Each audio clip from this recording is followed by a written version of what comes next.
అస్సలాము అలైకుం వరహమతుల్లాహి వబర్కాతుహు. ప్రవక్త ప్రవచనం కార్యక్రమంలో భాగంగా ఈనాటి హదీసు. దైవ సందేశహరులు ముహమ్మద్ సల్లల్లాహు అలైహి వసల్లం వారు ఇలా సెలవిచ్చారు: బలహీనులకు, ఉపేక్షితులకు వారి హక్కును ఇప్పించని వాతావరణం ఉన్న సమాజాన్ని అల్లా పరిశుద్ధపరచటం జరగదు.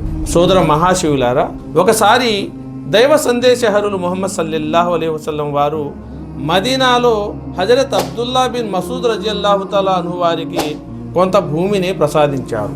ఆ భూమి అన్సారుల ఇండ్ల దగ్గర వయాసిస్సు సమక్షాన ఉండింది. బను అబ్దు బిన్ జహరా అనే అన్సారుల ఓ వంశం వాళ్ళు అబ్దుల్లా బిన్ మసూద్ రజియల్లాహు తఆలా అన్హు వారితో, నువ్వు ఇక్కడ నుండి వైదొలుగు అని అన్నారు. ఆ సందర్భంలో ప్రవక్త ముహమ్మద్ సల్లల్లాహు అలైహి వసల్లం వారు, అయితే నన్ను దైవం తన ప్రవక్తగా చేసి ఎందుకు పంపినట్లు అని ప్రశ్నించారు. అంటే నేను ప్రభవించడానికి కారణం బలహీనులను, దళితులను, బలం గలవారి, ఆధిక్యత గలవారి అత్యాచారాల బారి నుండి రక్షించటం కోసమే.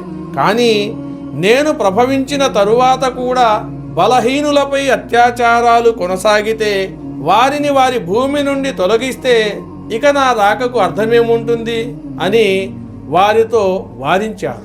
సోదరులారా, ఈ హదీసును బట్టి సమాజంలో ఎవరి హక్కులు వారికి లభించేందుకు ఎలాంటి అవరోధాలు లేని వాతావరణం కొనసాగేలా కృషి చెయ్యాలి అన్నదే దీని అర్థం. ఒక వర్గం ప్రజలు కేవలం బలహీనులవ్వటం చేత ఇతరుల దౌర్జన్యాలకు గురవుతూ ఉంటే అలాంటి సమాజంలో శుభమన్నదేదీ మిగలదు. పైగా బలహీనుల్లో అత్యాచారాలకు వ్యతిరేకత జనించి క్రియా ప్రతిక్రియల పరంపర ప్రారంభమై సమాజంలో అరాచకత్వం, అశాంతి ప్రబలుతాయి. పరిశుద్ధ వాతావరణము, శీలవంతమైన పరిస్థితులు నెలకొనజాలవు. సోదర మహాశివులారా, మరొక హదీసుతో మిమ్మల్ని మళ్ళీ కలిసే ప్రయత్నం చేస్తాను. అంతవరకు సెలవు. అస్సలాము అలైకుం వరహమతుల్లాహి వబర్కాతుహు.